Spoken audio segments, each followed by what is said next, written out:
teman-teman semuanya, selamat datang di Forum 2 Angkatan 4 Hatsar CPNS Kabupaten Mamuju Tengah.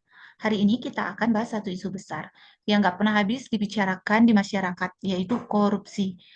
Bersama aku, Ike Desriana Bersemiring dari instansi Diskoperindak Kabupaten Mamuju Tengah, dan ada dua kakak-kakak yang akan menemani kita pada diskusi kali ini.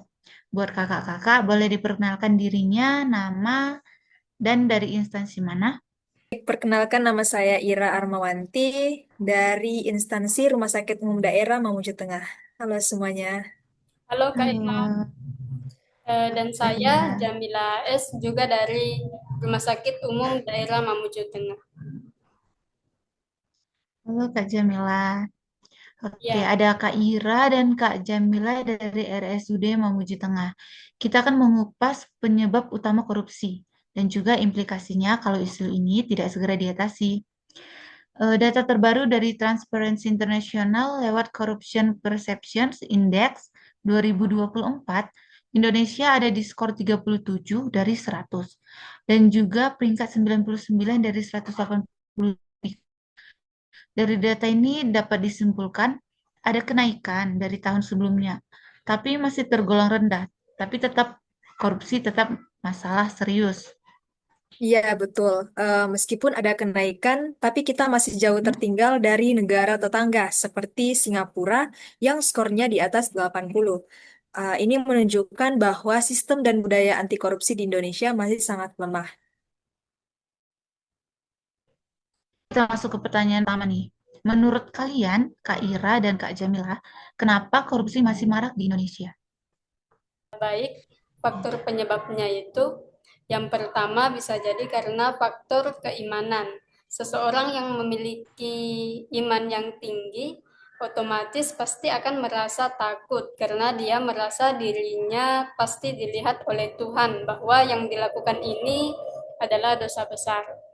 Dan faktor yang bisa menjadi penyebab juga yaitu faktor kelemahan institusi. Lembaga pengawas dan penegak hukum kadang tidak independen, bahkan bisa ditekan oleh kepentingan politik. Kalau pengawasan lemah, peluang korupsi juga akan semakin besar. Bahkan lagi, ada juga faktor budaya UMKM, misalnya praktik suap, nepotisme, atau tanda kutip uang pelicin yang dianggap wajar. Jadi ada normalisasi perilaku yang sebenarnya melanggar hukum. Benar sekali Kak Ira. Selain itu, kurangnya transparansi dalam pengadaan barang dan jasa pemerintah.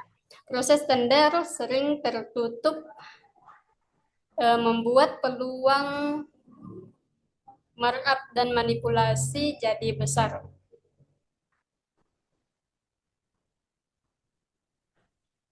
Jadi penyebabnya bukan hanya soal individu yang rakus ya Kak, tapi ada beberapa faktor nih. Yang pertama keimanan, keimanan. Yang kedua itu kelemahan institusi yang dapat menyebabkan pengawasan lemah, peluang korupsi semakin besar. Kemudian faktor budaya dan kebiasaan dan kurangnya transparansi ya. Oke.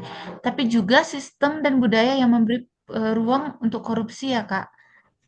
Ya, tepat sekali. Kita nggak bisa hanya menyalahkan orang per orang, tapi harus lihat sistem dan ekosistemnya.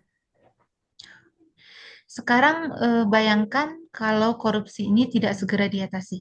Kira-kira apa nih penyebab apa nih dampaknya Kak?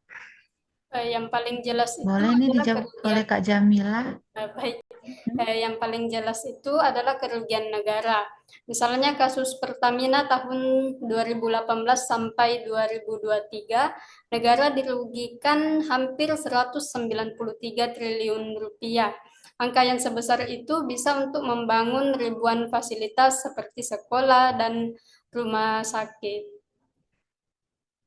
Ya, selain kerugian finansial yang sudah disebutkan tadi, ada juga dampak sosial, seperti rakyat kehilangan kepercayaan pada pemerintah, muncul rasa ketidakadilan, dan akhirnya bisa menurunkan stabilitas politik.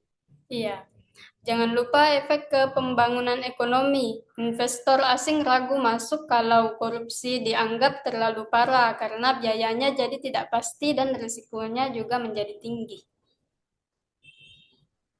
Jadi kalau korupsi dibiarkan, efeknya berlapis dong.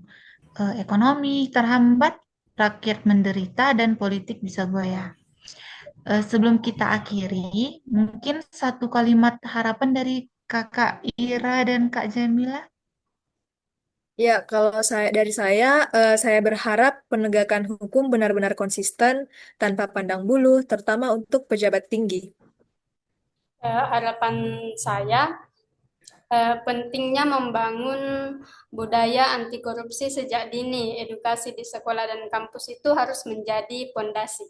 Itu menjadi harapan saya. Setuju banget. Jadi jelas ya, korupsi bukan hanya soal hukum, tapi juga soal budaya dan sistem. Kalau kita serius memperbaikinya, masih ada harapan. Terima kasih buat Kak Ira dan Kak Jamila sudah menyempatkan waktunya untuk hadir di podcast ini dan juga buat teman-teman pendengar semuanya.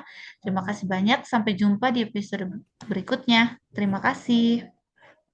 Ya, Terima terima kasih. kasih Kak Ike. Terima kasih.